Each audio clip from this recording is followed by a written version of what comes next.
Okay, good evening, everybody. My name is Kevin, and I'm a concierge. Today, I'm coming here because I have 6 doubts, which I believe if I get the right answer, I'm ready to convert and accept to Islam.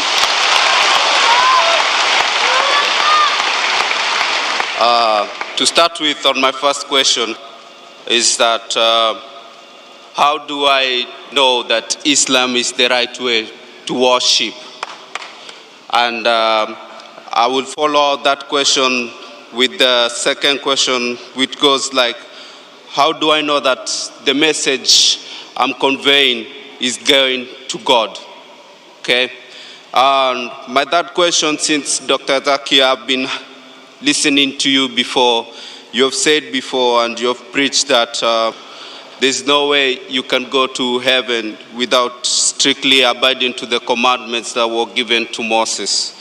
In the present world and challenges with the media, with everything that comes along to our life in our present day, how do we abide to this law? And does God forgive you if you repeatedly make mistakes and repent? Brother wants to give in 2 parts. He wants to ask 6 questions.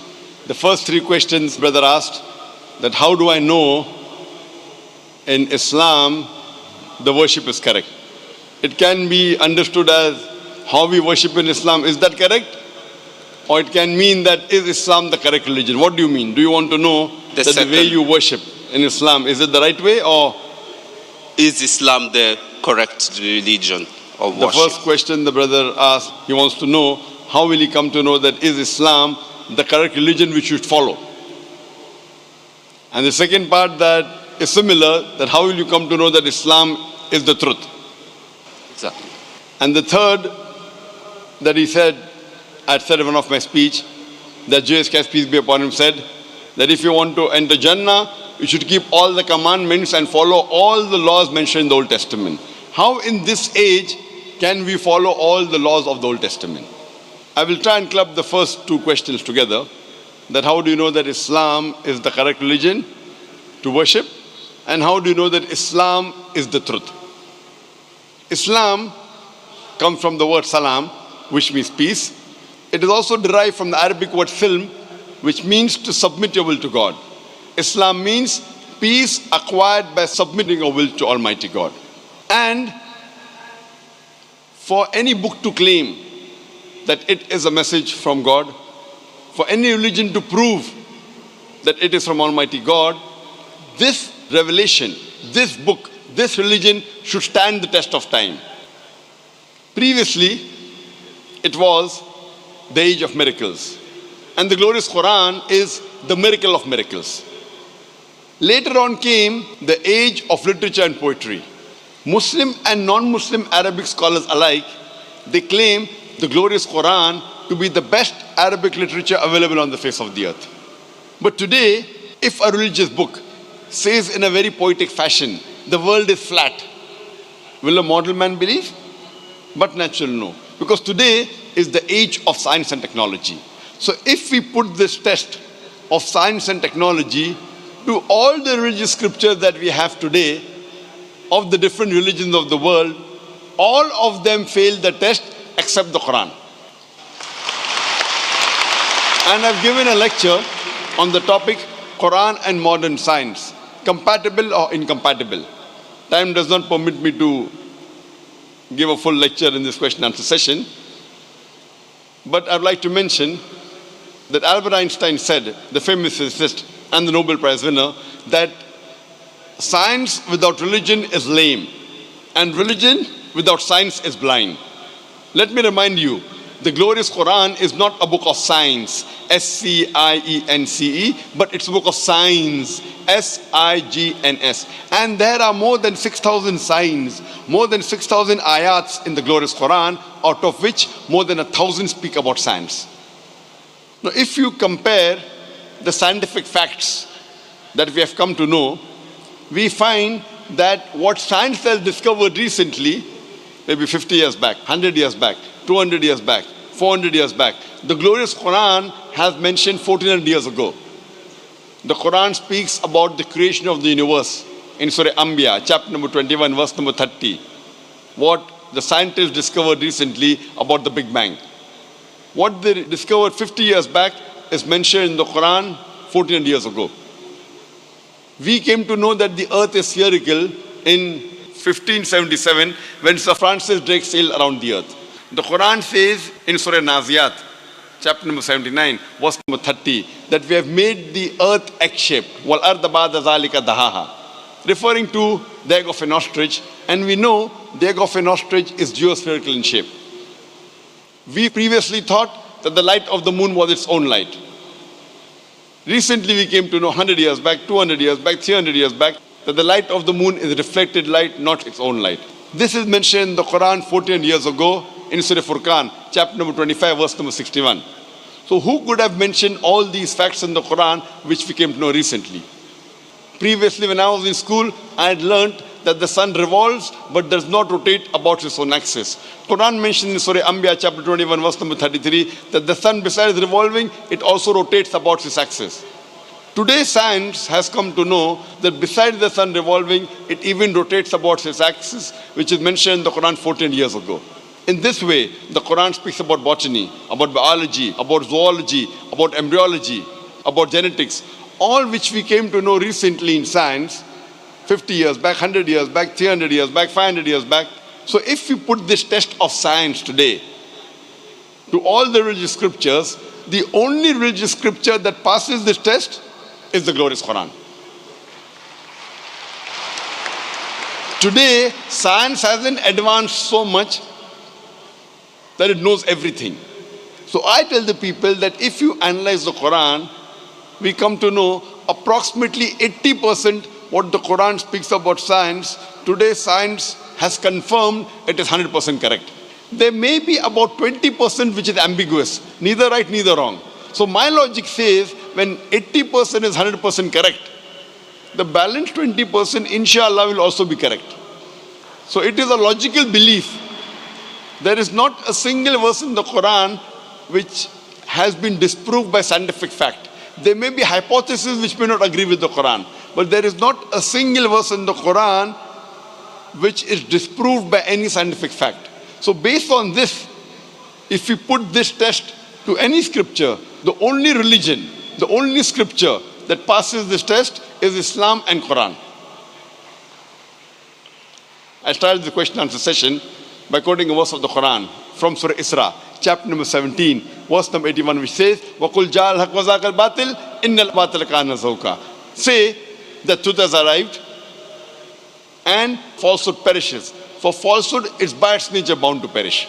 So if you put this test, the only religion that passes the test, the only truthful religion which is not corrupted, that's the reason William Moore said that the only religious scripture, he said 200 years back, being a critic of Islam, the only religious scripture that has not been altered and has maintained its pure form for 1200 years, it is the glorious Quran. So based on these facts, the only religion we can think and can understand and can believe it is truthful and correct, it is the Quran. As far as the third question is concerned, that I had mentioned in my speech that Jesus Christ, peace be upon him, said that you have to follow the commandments in the Old Testament. I was quoting the verse of the Bible, Gospel of Matthew, chapter number 5, verse number 17 to 20, where Jesus Christ, peace be upon him, says that unless your righteousness exceeds the righteousness of the scribes and the Pharisees, in no way shall you enter the kingdom of heaven. So if you have to be a good Christian at the time of Jesus Christ, peace be upon him, if you want to enter paradise, you have to follow all the commandments of the Old Testament. You cannot break a single jot or a tittle. If you do that, you shall be called least in the kingdom of heaven. So based on this verse of the Bible of Gospel of Matthew, chapter 5, verse 17 to 20, you have to follow each and every law of the Old Testament. And your question was very good and very logical. How can we in this age follow everything of the Old Testament, which is difficult? I agree with you. That's the reason Jesus Christ, peace be upon him, also said in the Gospel of John, chapter number 16, verse number 12 to 14. He said, I have many things to say unto you, but ye cannot bear them now. For he, when the Spirit of truth shall come, he shall guide you into all truth. He shall not speak of himself, all that he hears shall he speak. He shall glorify me. Your Prophet Jesus, peace be upon him, is prophesying the coming of the last and final messenger, last and final prophet, Prophet Muhammad, peace be upon him. That when he will come, he will guide you unto all truth. That means Jesus Christ, peace be upon him, knew that everything what is mentioned in the Bible cannot be followed later on, maybe a few centuries later. That's the reason he said that he, when the Spirit of truth shall come, he shall guide you unto all truth, talking about Prophet Muhammad, peace be upon him. So at that time, maybe it was possible to follow the rules and regulations mentioned in the Old Testament and the New Testament. But Jesus Christ, peace be upon him, said, in future, when the last and final messenger, Prophet Muhammad, peace be upon him, comes, you should follow him. So if you have to be a good Christian today, besides believing in one God, you should also believe in Prophet Muhammad, peace be upon him. Hope that answers the question, brother. You want to ask the question? The other question is, coming from a Christian background with a Christian family, how will I adapt or connect to my family if I convert to Islam and having two different faiths in the same compound? Brother asked the question that if I convert to Islam, how will I connect with my family having two different faiths? Brother, you know there's something like the Old Testament and something like the New Testament. Even though you are a Christian, you can follow the laws of the Old Testament after the New Testament has come. If there is something like the Old Testament and New Testament, there's also something like the Last Testament. The glorious Quran is the Last Testament of Almighty God. And in this glorious Quran, not a single prophet which is mentioned in the Bible has been derogated. In Islam, you have to believe in all the prophets that came earlier. And there are no less than 25 prophets which are mentioned in the Quran. And all of them, except for Prophet Muhammad ﷺ and a couple of them, they are mentioned in the Bible.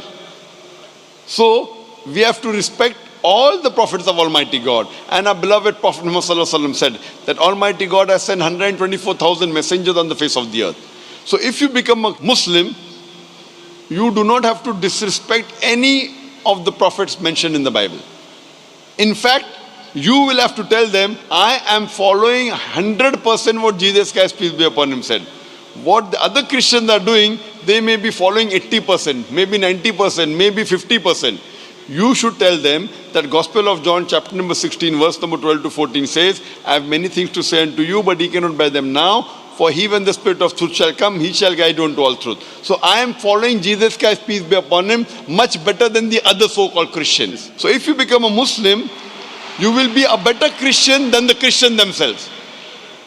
Hope that answers the question, brother. Yes.